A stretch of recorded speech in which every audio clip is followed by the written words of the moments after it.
नमस्कार, कैसे हैं आप सब।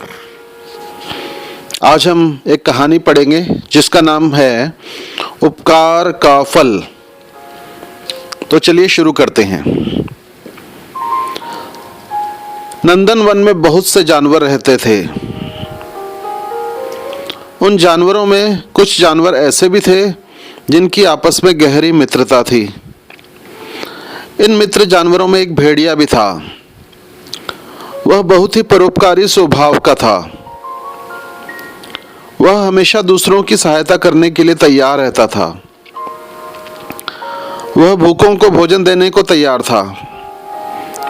उसके मित्र जानवरों में दूसरों की सहायता करने की भावना उसके मुकाबले कम थी। एक बार मित्र जानवरों को उनकी भूख मुताबिक भोजन नहीं मिल सका था। वे सभी भरपेट भोजन करने के लिए भोजन की तलाश में इधर उधर घूम रहे थे। अंत में बहुत कोशिश करने पर संध्या के समय जब कुछ जानवर भोजन जुटा पाए तो कुछ खाली हाथ लौट आए। किंतु उनकी खास बात यह थी कि वे भोजन इकट्ठे मिलकर करते थे। वे इस बात की परवाह नहीं करते थे कि कोई कुछ भोजन जुटा पाया है भी या नहीं। भेड़िए ने तो आज बड़ा शिकार मारा था, जिसे देखकर सभी के मुंह में पानी भर आया। सभी के चेहरे खिल उठे थे कि आज भरपेट खाएंगे। उन्होंने भोजन करना शुरू ही किया था कि भेड़िए की नजर अपनी ओर आ रहे 5-7 अजनबी जानवरों पर पड़ी। मित्र जानवरों ने भोजन करना शुरू कर दिया, किंतु भेड़िया उन अजनबी जानवरों की तरफ एकटक देखता रहा। जब वे उनके पास पहुंचे तो भेड़िए ने पूछा, आपको पहले इस वन में नहीं देखा, क्या आप किसी अन्य स्थान से आए हो? मित्र, तुमने हमें ठीक पहचाना। उन अजनबी जानवरों में से एक ने कहा। हम आपकी क्या सेवा कर सकते हैं? भेड़िए ने प्रश्न किया। मित्र, शिकारी कई दिन से हमारे जंगल में जानवरों का शिकार कर रहे हैं।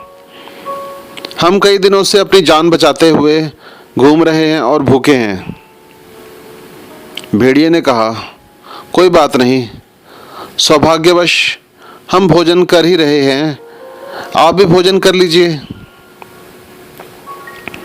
अन्य मित्र जानवरों को भेड़िए पर गुस्सा तो आया, किंतु मित्रता के कारण वे कुछ कह न पाए। वे कुछ दिन मित्र जानवरों के साथ ही रहे और फिर अपने वन को लौट गए। उनके जाने के बाद मित्र जानवरों ने भेड़िए से कहा कि हम तो पहले ही भूख के सताए हुए थे, तुमने ऊपर से हमारा भोजन उन्हें खिला दिया। भेड़िए ने कहा, मित्रों, अपने लिए तो सभी जीते हैं, किंतु हमें संकट के समय दूसरों की भी मदद करनी चाहिए। भेड़िए की बात सुनकर सभी के मुंह को ताला लग गया। समय बीतता गया। एक बार नंदनवन में बीमारी फैल गई। बीमारी के कारण जंगल के जानवर मरने शुरू हो गए। मित्र जानवर जंगल छोड़कर किसी दूसरे स्थान की तलाश में निकल पड़े। 3-4 दिन घूमते घूमते वे जंगल में गए। जंगल में प्रवेश करते ही हिरन ने उन्हें रोक लिया। उसने कहा, इस जंगल में बाहर के जानवर यहाँ नहीं आ सकते। हम बहुत संकट में हैं और भूखे भी हैं, हमारी मदद करो। भेड़िए ने कहा। किंतु हिरण ने कहा, पर जंगल के स्वामी शेर की आज्ञा है कि जिसका मैं उल्लंघन नहीं कर सकता। हिरण का उत्तर सुनकर मित्र जानवर सोचने लगे। अब पता चला भेड़िए को बहुत भाग भाग कर दूसरों की सहायता करता था। भेड़िया सोच ही रहा था कि अचानक एक तरफ से आवाज आई, आओ आओ, इस जंगल के सामने से कैसे घूम रहे हो तुम आज? यह आवाज उन जानवरों में से एक की थी जिनकी भेड़िए ने मदद की थी। वे अंदर जाने ही लगे कि हिरन बोला, पहले शेर से आज्ञा लेकर आओ, तब अंदर जाने दूंगा। तभी वह जानवर शेर के पास गया और सारा वृतांत बताया। शेर ने उन्हें कहा कि हाँ, उनकी सहायता अवश्य करो।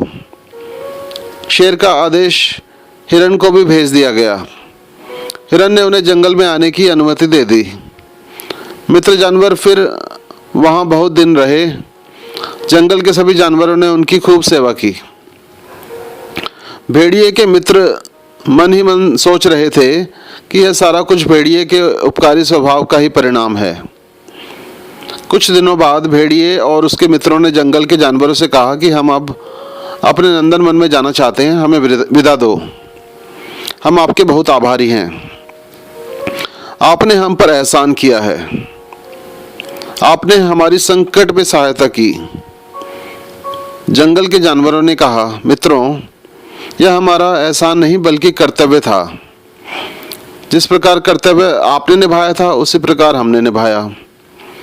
फिर भेड़िया तथा उसके मित्र जानवर अपने वन को वापस लौट आए। तो ये थी कहानी। अब हम करेंगे शब्दार्थ।